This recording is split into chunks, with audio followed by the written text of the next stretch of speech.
Hello, welcome to San 11 Quintaro. Kamusta po kayo? Kamusta po kayo?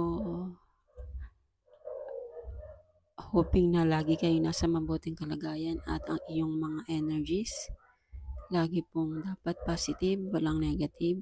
Papakalmahin lagi ang sarili at wag magkaroon ng stress. So, maraming salamat nga po pala sa mga patuloy na mga sumusuporta at sa mga bago. Maraming salamat po at sa mga bagong subscriber, thank you po. Lubos ang aking pasasalamat at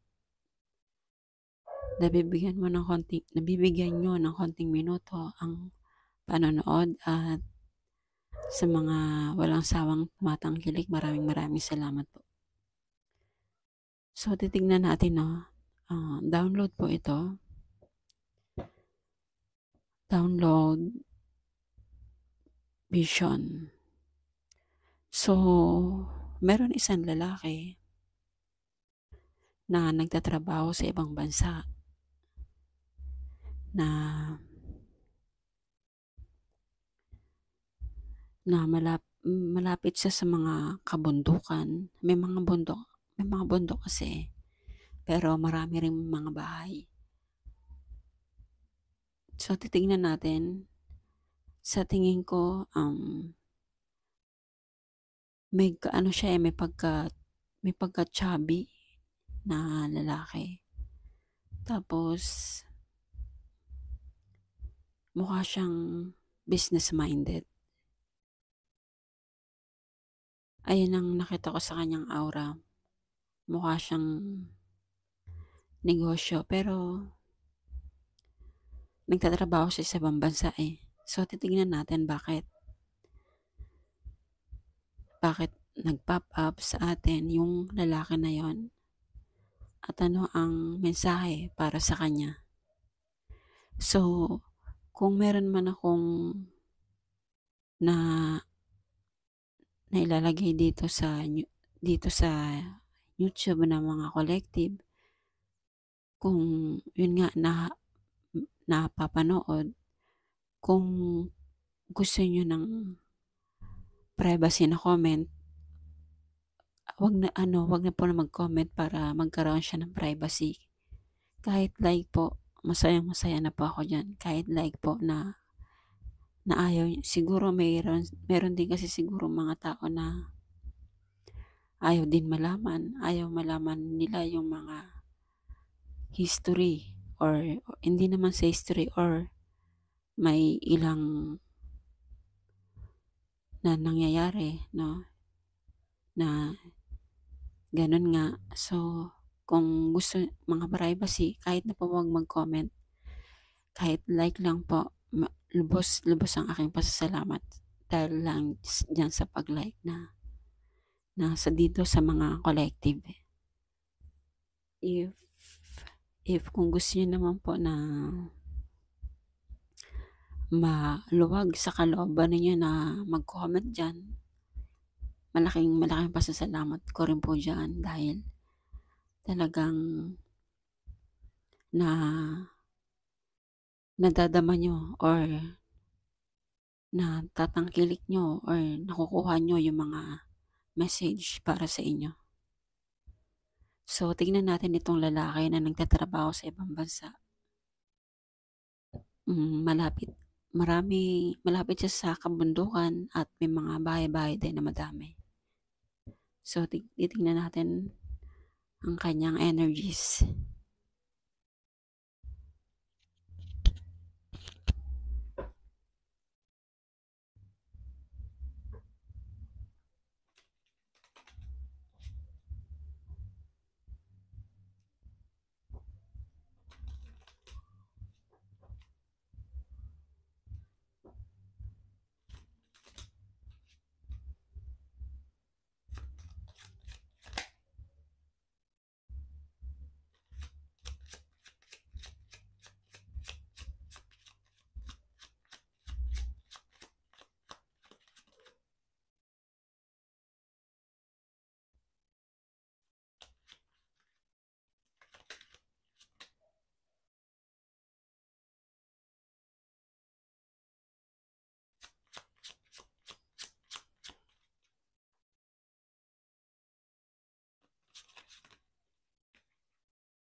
So, dito no, collective.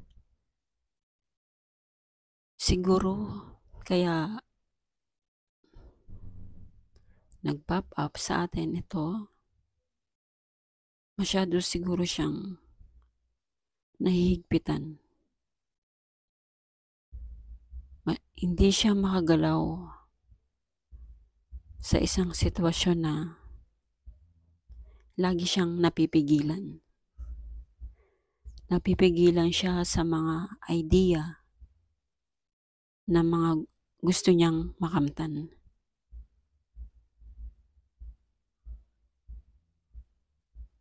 Ayaw siya siguro payagan, no? Kaya siguro ganito. Hindi ka siguro pinapayagan collective sa mga gusto mong mangyari sa iyong sarili. Siguro namamanduhan ka, no? Ayaw kanyang maging masaya. Ayaw kanyang magkaroon halimbawa kung nagtatrabaho ka sa ibang bansa, ayaw niya siguro ka magkaroon ng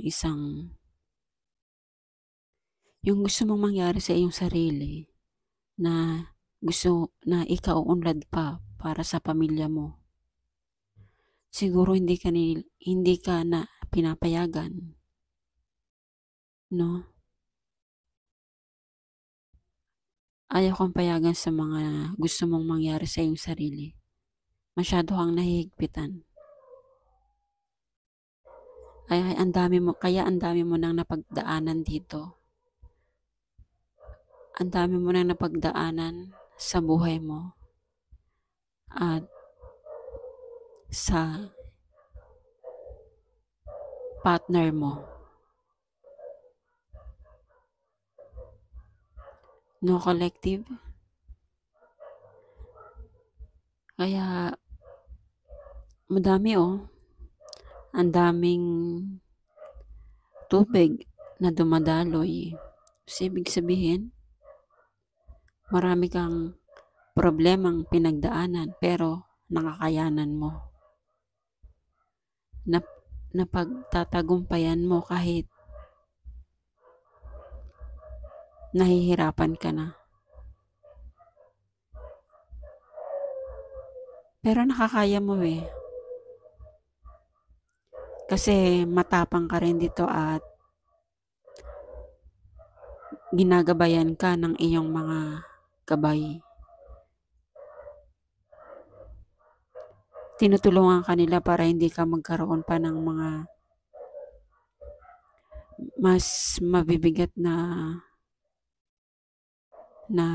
yung sakaling halimbawang yan is problema sa pamilya mo, sa person mo, tinutulungan ka nila para hindi ka magkaroon ng na problema. Kumbaga, binabalanse mo pa rin.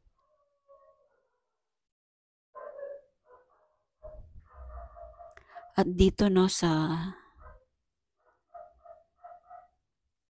may offer, merong gustong tumulong sa iyo. Pero gusto mo sa sarili mo na ikaw pa rin ang masusunod.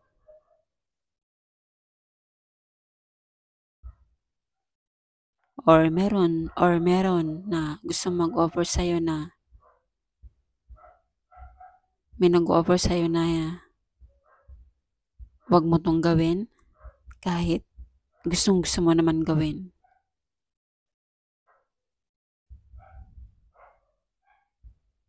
So, tignan natin tignan pa natin. Pero ang nasa-sense ko dito, meron kang gustong simulan. Meron kang gustong simulan na isang bagay na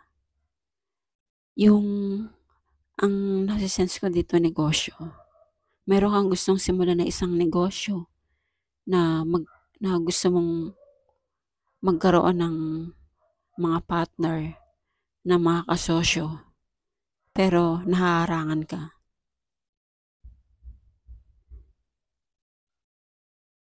So, tignan pa natin.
So, dito no collective.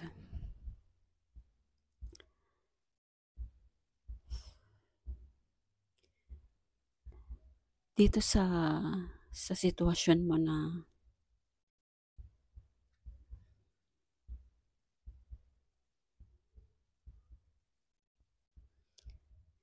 yung mga ganito nangyari sa sarili mo na masyado kang na-stress, nahihigpitan, hindi ka makalaya, hindi ka makadaan, hindi ka makalakad, nahihirapan ka maglakad kasi nga napapalibutan ka ng mga conflict or obstruction or nadidistract ka. Kaya yung mga gantong sitwasyon ay naaalala mo yung mga nangyari sa'yo, yung mga ganyan na masyado ka na-stress. Kaya itong itong goal mo sa pamilya mo or sa sarili mo, dinedevelop mo pa rin naman. Dinedevelop mo pa siya para hindi mo to malimutan or in case na pagdating ng araw na pwede ka na magsimula, may alam ka na. Kaya nagkakaroon ka dito ng pag-aaral pa rin para lagi mo siyang maalala yung mga pinag-aralan mo at mga nag-training ka, yung mga dinevelop mo sa iyong sarili para dito sa mga kaalaman mo. Kaya napapagod ka na. May times na talagang napapagod ka na. Siguro napapagod ka na sa kakaintindi, pagkakaintindi sa mahal mo, sa mga mahal mo. Napapagod ka na dito. Kaya minsan nagkakaroon ka ng stagnation dito. Yun nga kasi nga hindi ka makagalaw, napipigilan ka kasi. Napipigilan ka ng mga tao sa paligid mo. Hinaharangan yung mga pangarap mo, yung mga gusto mong maabot.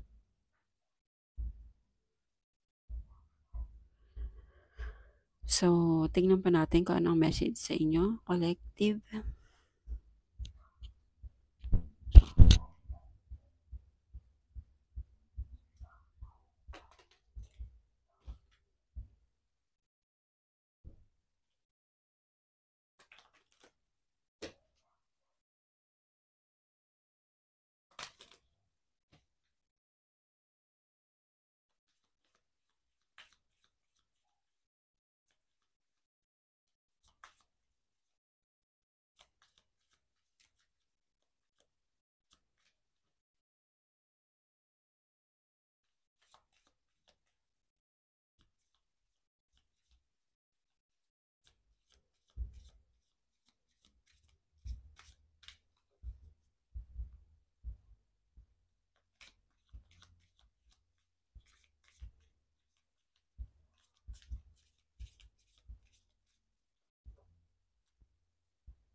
So, tatlo lumabas ng collective.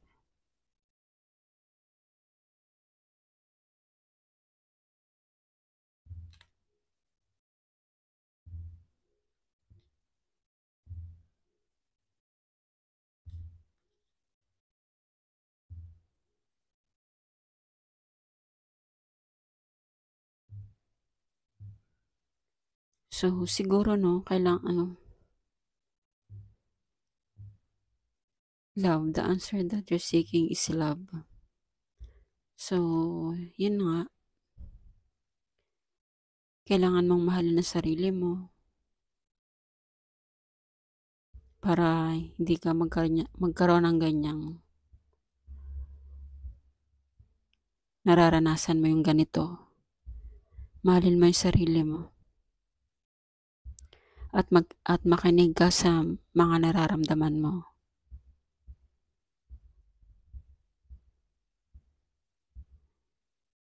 At kung alam mo na may mali,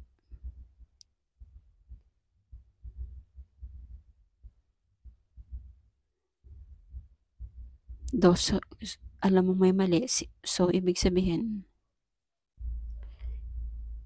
i-analyze mo kung ano ang dapat mong gawin.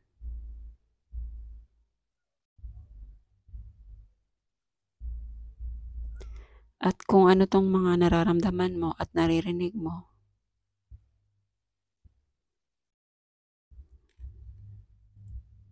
ay magkakatotoo yan basta makinig ka lagi sa instinct mo, kung totoong nararamdaman mo, at mahalin mo ang sarili mo.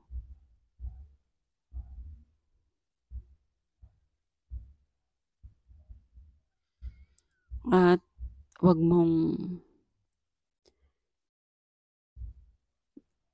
kakausapin yung mga ibang bagay na mali pala. Na alam mo sa sarili mo na mali. So, umiwas na lang po, 'no? So, collective, nakakapagod 'no?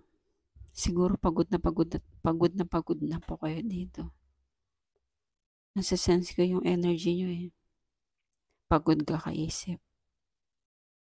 Competition, hindi makadaan, may humaharang, nai-stress. So, kailangan niyong mahalin ang sarili ninyo, mahalin niyo ang sarili ninyo. Makinig ka sa totoo mong nararamdaman at huwag ka makinig sa mga taong sinasabi ay mali naman, 'no? Kung ano yung nararamdaman mo at yung mga naririnig mo na nanggagaling sa puso't isipan mo, ayun ang anuhin mo, yung lagi mong isipin na maganda yung maganda yung thinking mo, maganda yung nararamdaman mo para yung gan'tong mga sitwasyon na na-stress ka ay mapalitan, maibsan, mawala yan. So, collective, yan muna sa ngayon. Thank you and God bless.